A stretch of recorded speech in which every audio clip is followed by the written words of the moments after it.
Hi, I'm Greg. I'm Dee. Hi, my name is Emily. Hi, I'm Isaac. Hi, I'm Eli.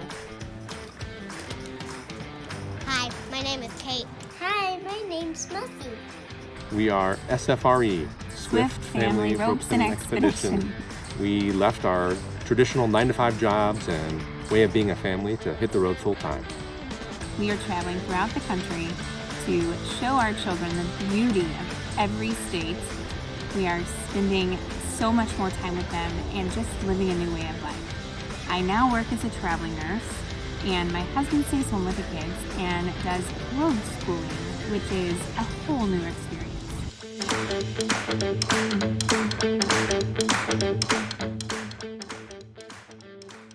Welcome to episode 16. What?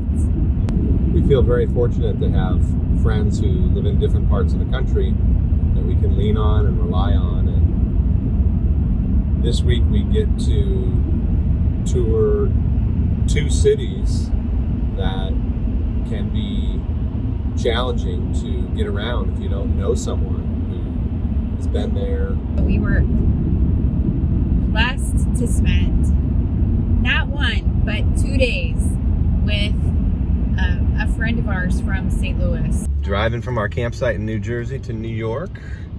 It's a beautiful day. It's perfect weather to take in the Big Apple. We are planning to take the Staten Island ferry, so we're driving north through New Jersey to park on Staten Island. So for us it's about an hour drive, and then the ferry ride's supposed to be about 25 minutes. We've never done it, so this is a first.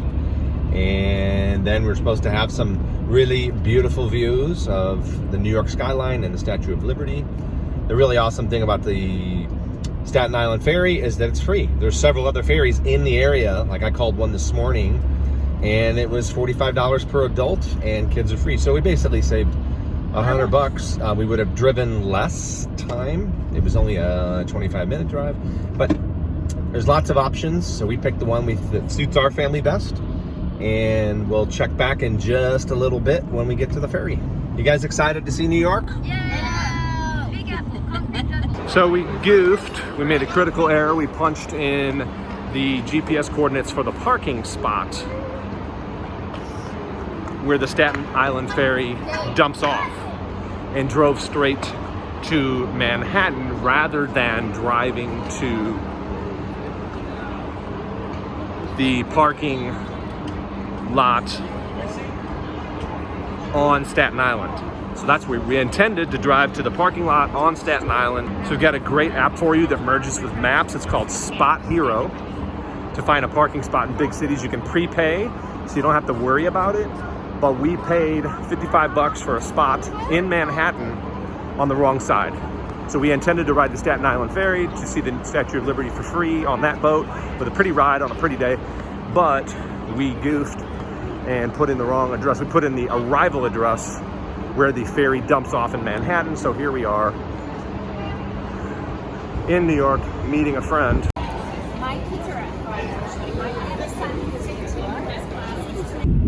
She said, "You're coming through. Let me help you." And this woman, Laura Smith, she just dropped everything and Kind of rearranged her own schedule with her kids, and she caught us online and saw we were in that part of the country, and she's like, "Would you like to have a tour guide in Philadelphia and or New York?" Super helpful to meet a friend here who's familiar with the public transit, what to see, the best times to do it. Amazing, almost essential in New York to be able to lean on somebody in the area who knows all the shortcuts, tips, and tricks. She had our subway passes, routes, ideas, alternative plans, contingencies. So we've got a plan from where we parked near the Staten Island ferry at Battery Park. We are hopping on the metro to go to World Trade for our first stop.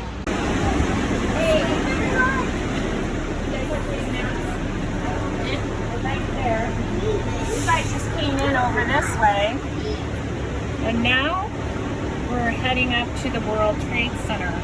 And the trick is, if you're in an RV, we thought that, so we parked the RV in New Jersey. You saw a little bit of that last week. Drove back to New York City, slept in New Jersey, and then drove on to Philly.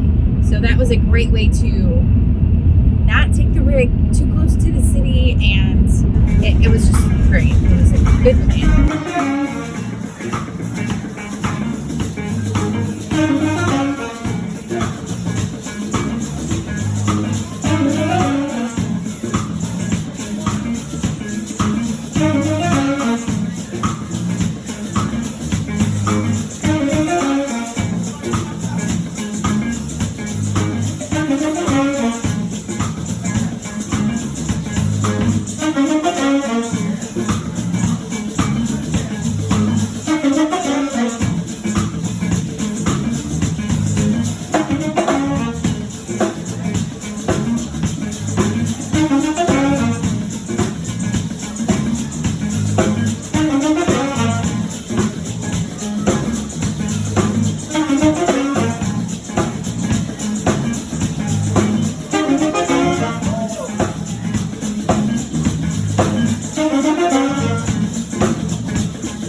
Kingdom.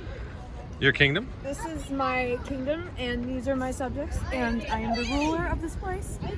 I call it my kingdom. Hop on. Why can't you get on there? Here, I'm a spin. I'm a spin it.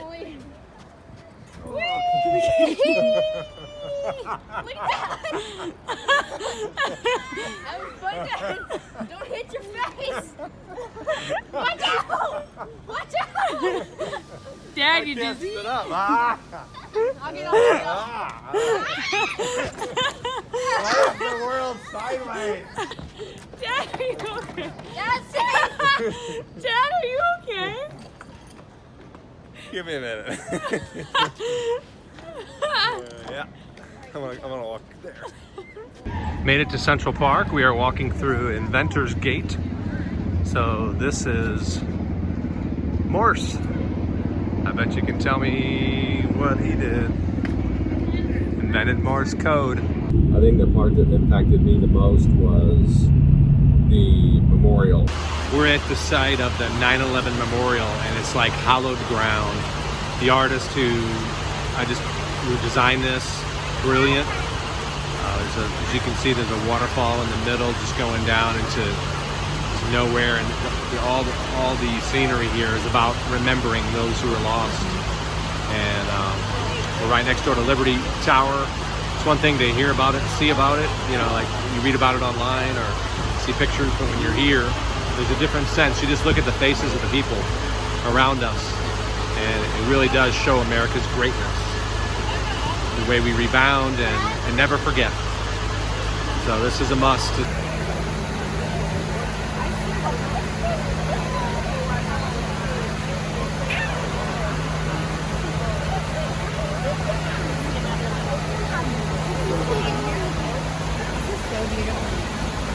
I mean, what did you think of the 9/11 memorial? Was that pretty powerful? Pretty awesome. I didn't even know that existed. Yeah. It was really pretty, and the white roses I really loved as well. What were the white roses all about? So if there are names engraved into the marble around the water square lift thing, and if there's a white rose stuck in one of the engraved names, it means, and all the engraved are names of people that died during the Twin Towers terrorist attack. So if there's a white rose in one of the names, it means it was supposed to be that person's birthday today. And that was pretty beautiful. I loved it. Very respectful. Regardless of whether you know somebody, the country was so unified after that. And I think that space is very sacred. Our goals for New York were pretty easy. It was New York pizza, a New York bagel, foodies, huh?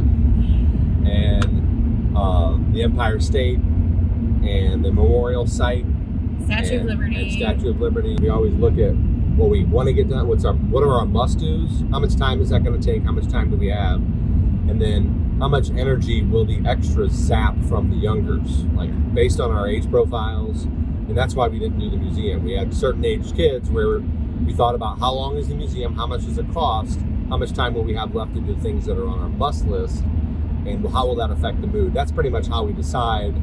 You know, it's not a simple financial thing. So I was riding the Disney bus in Orlando and ran into a guy who used to live in New York, and now he lives in Ocala, down in Central Florida.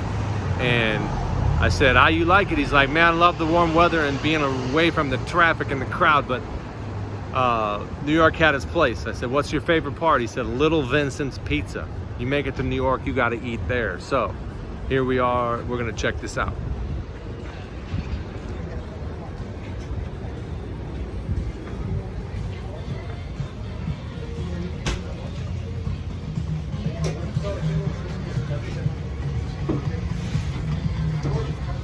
Looks good. I'll let you know. Where was the best pizza in the world? In Boston. Oh, yeah? I don't know. I don't remember the pizza in Boston, but how is it, Eli? I love it. It's the best pizza I've ever tasted. Yeah? Make it really greasy. They put 10 times. What do you say? I like pizza in the oven. Looks like Little Vincent's is a big hit, huh? Yeah. And you're the veteran of New York, Laura, so what do you think? I don't know. It's really good. I think this smoked bacon on here is brutal. All right. It makes it for me. I run one of those bikes, you know, anything. I would love riding around New York. That would be hilariously, dangerously fun. Yeah. I would like that. Big family tip. These are far and few between. Almost none on the streets. Huge city, tons of people, lots of traffic. So when you find them, go preventatively. That's what we've been doing. We have a rule in our family, one goes, we all go. And when we get to big cities, it's, you see a bathroom, everybody goes.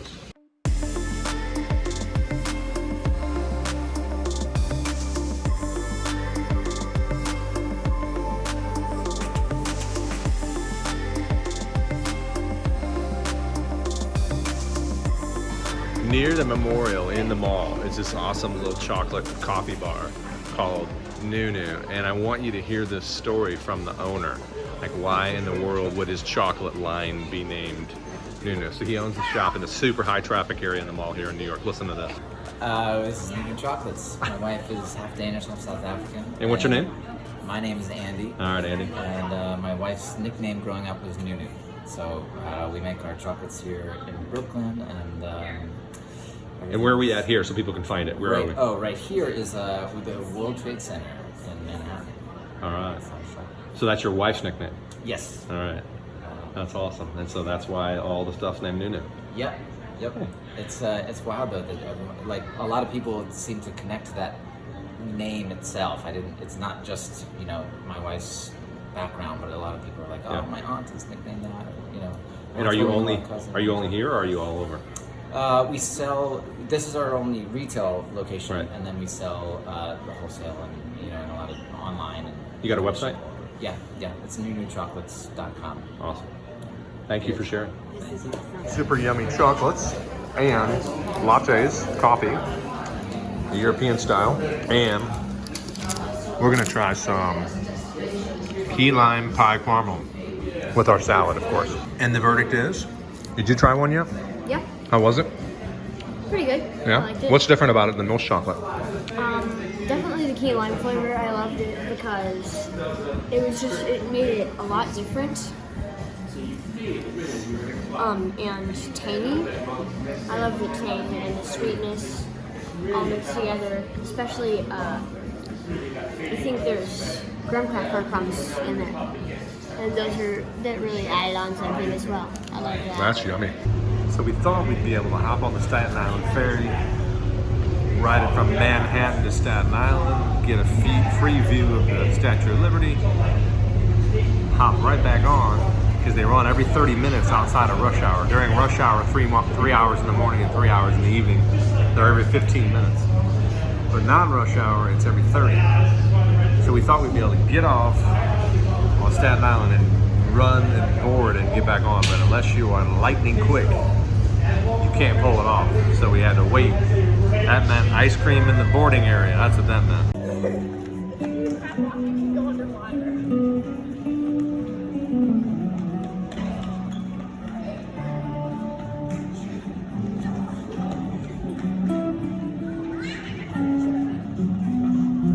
The next day we went to Philly. So fun. I feel like we really accomplished everything we wanted to in Philly. This woman lives in Philadelphia, came all the way to New York to show us the town, and now she's showing us her hometown of Philadelphia. That's incredibly generous. Isn't that amazing? Everybody needs a Laura Smith. Used our Spot Hero app in downtown Philly to grab a spot, save a little money. So we prepaid. Lot says full, but not for us. We get here, 6'4" clearance. Well, guess what's not gonna fit with 6'4" clearance? Oh, that's right, baby, kayak racks. We took the kayaks off, but we get here and we're like, all right, bust out the tool set. So Eli climbed up there and we got him off. So now it's time to park. Who can guess what was on our must list in Philadelphia? Nailed it. Philly cheesesteak sandwich. What else? We gotta get off this foodie camp.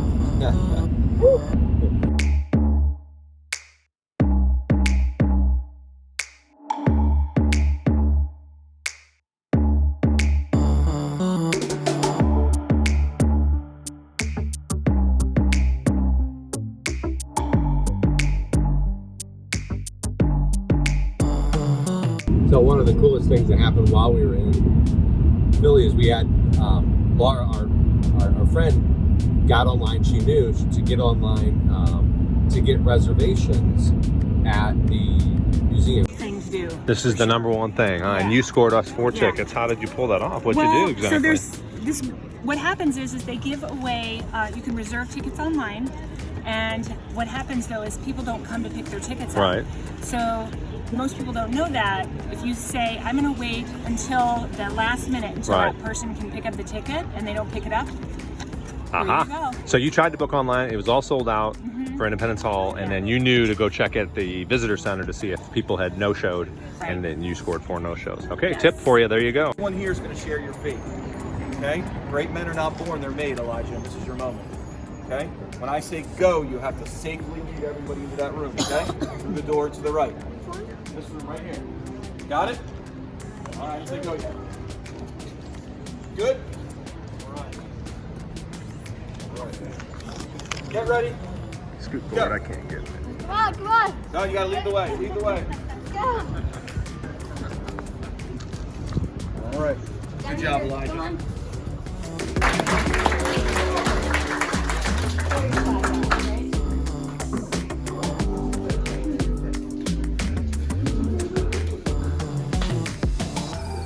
Thank you, Mr. Tour Guide. Appreciate that. So those are the 3 branches of government that were held in that building. And we are going to see the judicial and the legislative. The legislative is shown in that painting. That is where they declared independence. And in that same room, George Washington became commander-in-chief. And 11 years after they declared independence, the Constitution was written in that room as well. Any questions before we leave this room? Yes, sir. What's the most interesting question you've ever been asked? I'll think about it. We're done with the intro. Now we're walking into Independence Hall. The intro was well done and funny, and you can tell she's done it a time or two. Looking forward to this. Now, when we look at the Declaration of Independence, Americans will be able to tell you quickly one of the initiating complaints, the biggest complaint of all, was that we are being taxed without representation in Parliament. That's one complaint. There are 27. The gentleman asked me what was the most interesting question I've ever been asked. I really don't remember. Sorry. I can tell you the most interesting answer I ever heard. What would bring somebody from Germany, from Portugal, from Spain, like why do you come, right? So I mentioned on one of my tours that Nelson Mandela received the Liberty Medal on the steps of Independence Hall, 1993. And the gentleman from South Africa just happened to be in the room, and he called me over. He had a coin with Mandela's face on it, and he put it in my hands.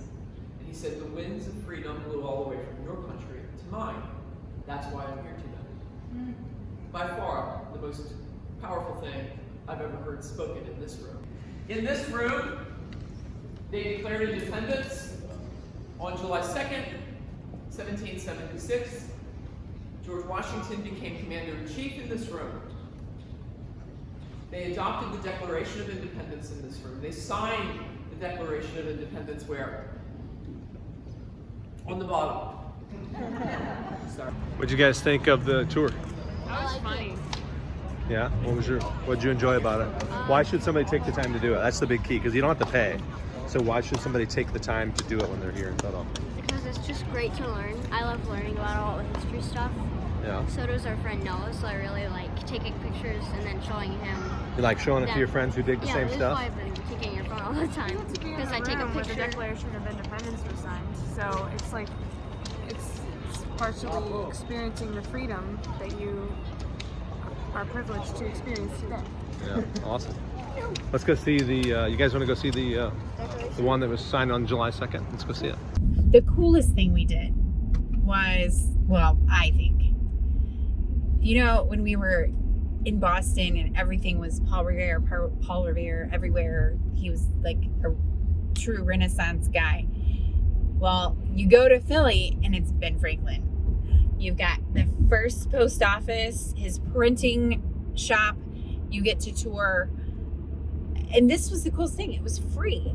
But these people that work here and educate the tourists will show you how the newspaper was printed. One person's job all day was to ink the press, to re-ink the press, to sign the print.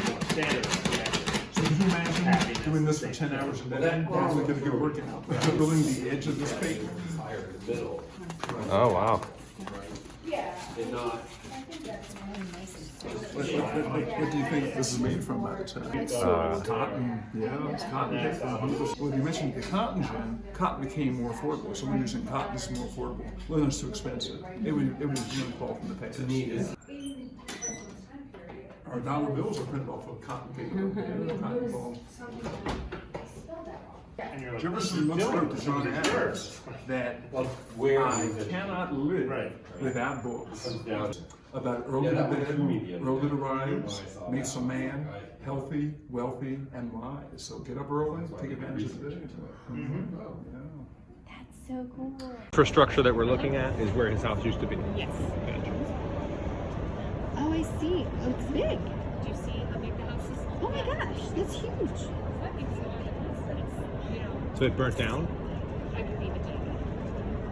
But see, you see the infrastructure on the other side? Right. So that's all part of it.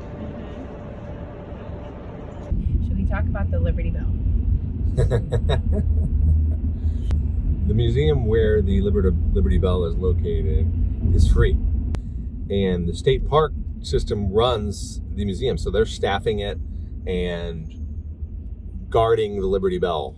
The Liberty Bell has rails around it a good distance that gives most people the impression that you shouldn't. You should not touch this. What do you think, Ryan? I like it. Yeah. Hey. Don't. Why do you think this is here? I got that on video. I'm gonna need to confiscate that for evidence. Put it on the wall. I can't believe you did that. Do not act like this boy.